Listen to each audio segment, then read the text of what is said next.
For as long as we've owned the Karmann Ghia, there's been an intermittent issue with the engine idling, where it won't idle below 1500 RPM and is randomly stalling, especially noticeable when coming to a stop. After checking the timing and other electrical possibilities, I thought I'd try replacing the carburetor. Currently it's using a Solex H30 31 picked, and I'll be going back to a Solex 34 picked 3, which I'm borrowing from the Kombi engine.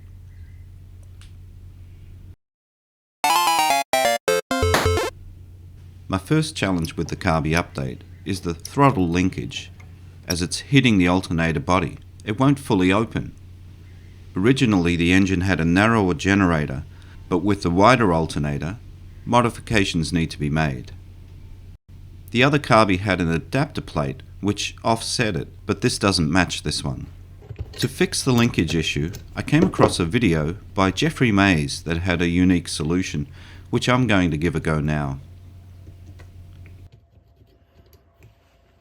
What this modification does is change the position of the linkage so that it doesn't interfere with the alternator.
Linkage issue solved, but I can hear a vacuum leak somewhere, as well as a rattle.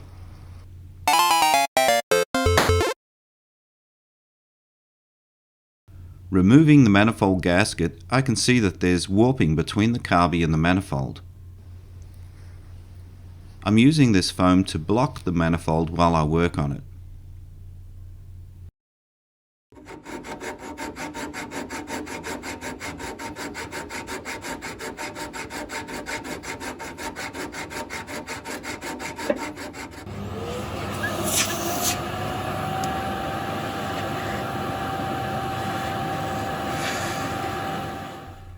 It turns out the Karbi base was warped as well, so I'm using a sharpening stone to fix this.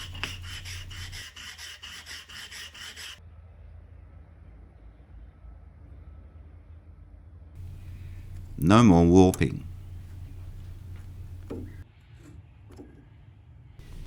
The carby has to be completely disassembled and cleaned to make sure no metal filings find their way into the engine.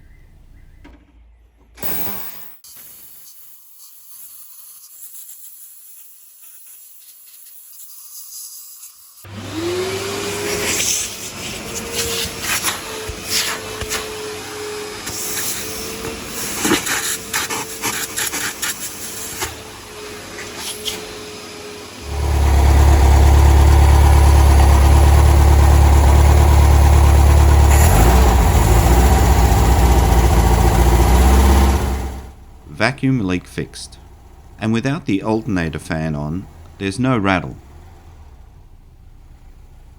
The rattle is coming from the alternator, so a new one needs to go in.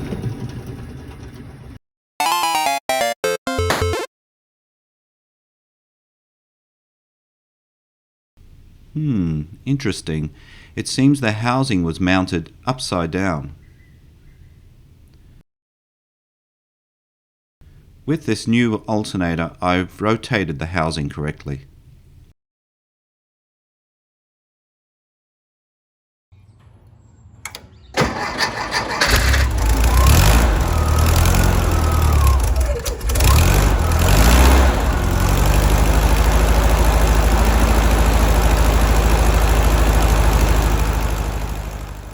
In the time that it's taken me to fix all these issues, we've moved from autumn to winter, and with the temperature drop, I now have a new issue.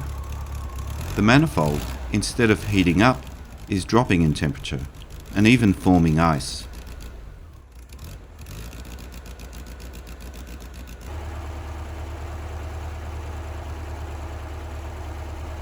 My understanding is that the process of creating a vacuum in the carburetor to draw fuel in, the trade-off is a drop in temperature. And normally the way this is countered is the use of heat risers connected to the exhaust. Unfortunately for me, this engine must have lived in a much warmer climate where this wasn't an issue, and the exhaust has no provision to connect to the heat risers.